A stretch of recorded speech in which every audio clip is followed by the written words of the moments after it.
c'est le fondateur de la Radio Nova. C'est le fondateur du journal Actuel. C'est lui, avec sa plume, qui la toute première fois avait écrit sur la sable. Et il y avait un gars, un Sénégalais qui s'appelait Mamadou. Il était poursuivi. Lui, il organisait des soirées, la métropole ouverte à l'oreille. Tous les mercredis, vendredi et samedi, je crois. C'était la rencontre.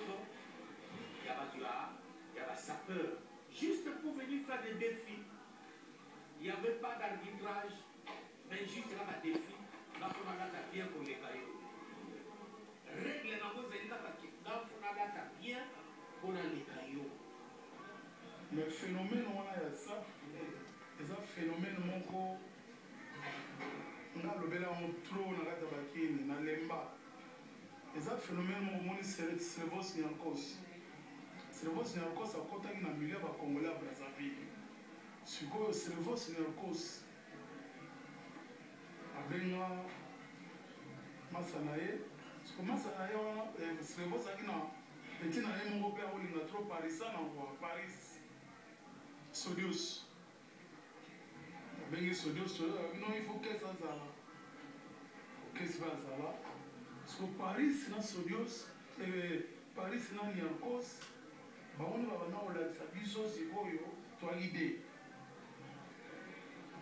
Le roi n'a blague été le côté, tu as l'idée. On a encore ça pour faire naïa. Ça c'est du lin, ça c'est du cuir, ça c'est du bonaboy, ça c'est du bonaboy. Parce que biso, si on a l'air, on a trouvé ta forme, ça que tu as combo. Parce que le cerveau, c'est le biso, qui est dans ce dieu, c'est Marcel Assens, pour le bonaboy.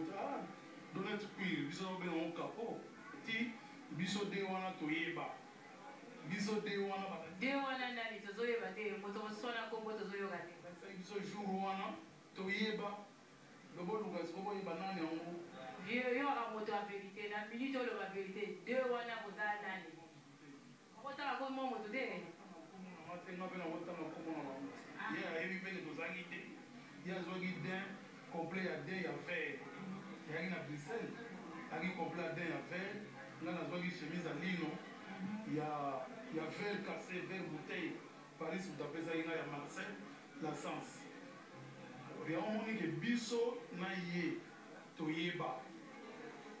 À partir du film Black Midmark, il y a proclamation, et d'ailleurs, cette chanson a été écrite par Niakos. Moi, je n'ai fait qu'interpréter. Zembwana Oyoto, Lobi Makabala, Sapa, Makaboya, Nini, bouleversement et ça m'a cassé trop à partir de Zemboa. Quand on va dire Zemboa, on a dit à mon affaire de Black Midmark et que le journal Actuel, et Badiko Komamakaboya, la SAP, la journaliste parisienne, Badiko Komamakaboya, la SAP, alors, identité n'a pas réflexion là-bas était beaucoup plus sur la chanson et sur le film Black Midmark. Mais j'étais dans le mouvement avec d'autres personnes dont je ne suis pas l'initiateur. Non, sur le mec initiation, je monterai sur toute la ligne. Ah, à l'époque, ils étaient par Claude Bazouka, Bazalakiawa, Bachat Boulé, Bazalaka, Awa, Basirous Yakos, Bazalaka, Awa. Bangando, Bazalaka, Awa. Batubini, on a cité, voilà, ce sont des Congolais de Brazzaville. Les Congolais à qui nous devons à deux. C'est le voici à cause là. C'est le voici à Yébaki en moi, avant, les autres thé à Bissau. Ça c'est du daim, ça c'est du lin, ça c'est du cuir, ça oh, est dans wool. J'étais là. Malgré qu'avant, toi, il n'était pas là dans la biso, mais nous devons remercier moi. Je remercie Strevos, Niarkos et Paris, autrement dit Sodios. J'étais là. Nous avons bien ça. Oui. Ah oui. Ah ouais. Nous avons Zirol Benz. gentleman so na beti pièce eke nazobude ase nalati kitoko yo oya oyebisanga nini yebisanga rien.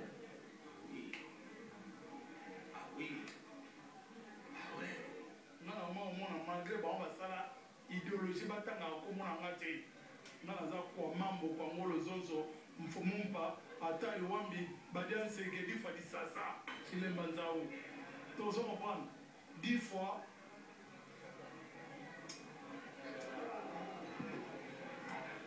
abanga ya batire boude donc bayuma pampamba match eza bien ezala prudent match eza na bien ezala prudent. Ah poto hein. Qu'est-ce qui se passe? Oh le Nino. Namoni Kenzo. Yo namoni Kenzo. Gauche toujours.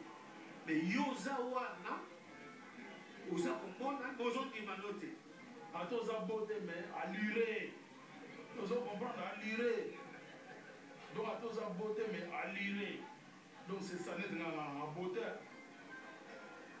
oza pas obligé ondima peut-être est-ce que c'est obligé ondima na unité mama sa tokosisa moti mwinda imbonge chemise ngeze mene eza blague te tout en lino de pepito de Firenze lino qui se force avec noblesse et qui se porte avec gentillesse et je suis valable donc je suis valable lino qui se porte avec gentillesse et noblesse donc on nous a valable